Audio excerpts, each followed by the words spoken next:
Қайырлы күн баршаңызға, каналыма қош келдіңіздер. Сіздермен спаржыдан жасалынатын салаттың рецептімен бөлісемін. Өте дәмді, керемет болып шығады. Жасап көруге кеңес беремін. Егер каналға тіркелмеген болсаңыздар, каналға тіркеліп қойыңыздар. Сонда сіздерге бірінші болып жаңа видеом ашылатын болады. Видеоны соңына дейін қараңыздар. Мен осындай спаржа сатып алдым. Осыны алдын ала бір күн бұрын жасау қажет болады. Қатты ұзынырақ болған жерін кішкене бөліп аламыз. Суға батып тұру қажет. Енді үстінен орташа жылы су, салқын су болса да бәрібір құйып қою керек. Осыны түнге қалдырамыз. Мына менде түні бойы тұрды. Барлық жақсы жібіген. Енді осыны суымыздан сорғытып, барлығын суын сорғытып алуымыз қажет болады.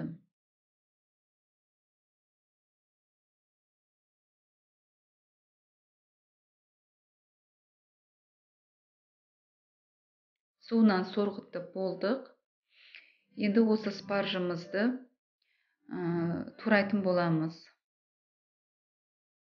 Ұзындығын 3 сантиметр, 4 сантиметрге бөліп осындай көлемде кесіп алсаңыздар болады. Спаржымыз дайын болды. Енді шұңғырлау ыдысымызға саламыз.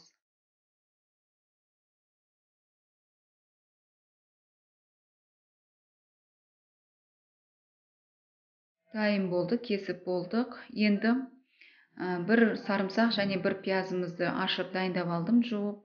Енді пиязымызды екіге бөліп, жарты сақина тәрізді ғып, жіп-жіңішке ғып турап алатын боламыз.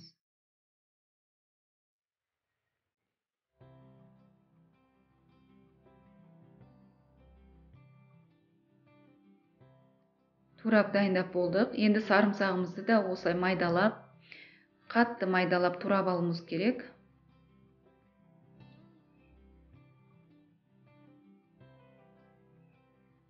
Сарымсағымыз да осымен дайын болды.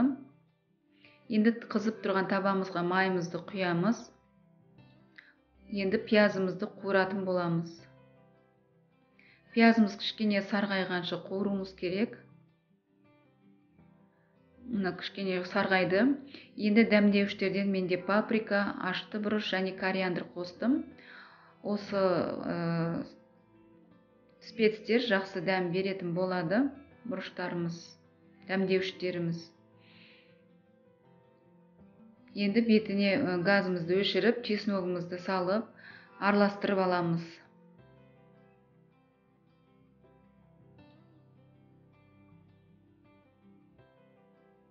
Біздің дәмдеуіштеріміз дайын болды, газды өшіріліп тұр.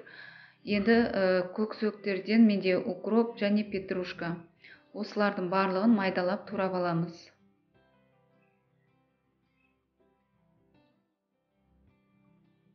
Турап дайын болды. Енді көк жуамыздан да тура осылай майдалап турап дайындап аламыз.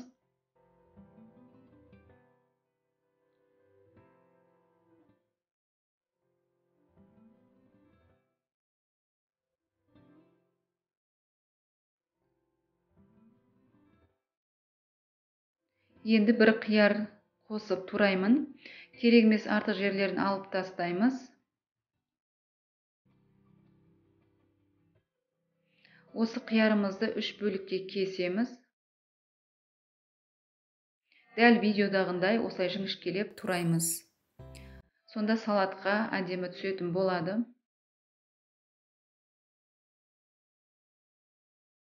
Дайын болды.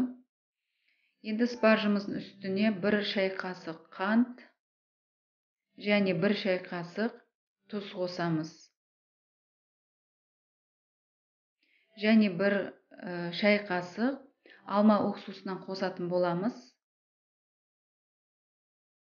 Осылардың барлығын қосып алған соң жақсылап араластырып аламыз. Енді мына қуырылған пиязымызды және бұрыштарымыздың барлығын қосып, жақсылап араластырамыз дәмі кіргенше.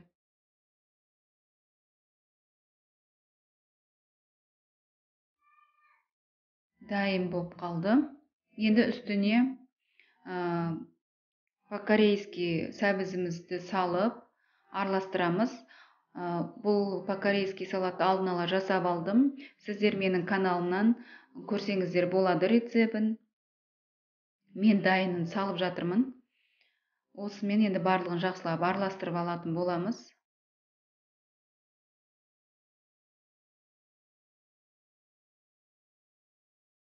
Енді үстіне қиярымызды және көксөктерімізді салып, барлығын жақсылап араластырамыз.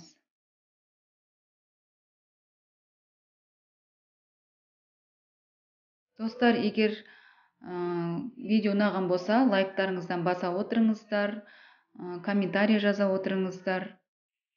Осты барлығын салып алып, көксөкті енді жақсылап барлығын араластырамыз. Міне біздің салатымыз дайын болды. Осымен біздің салатымыз дайын болды.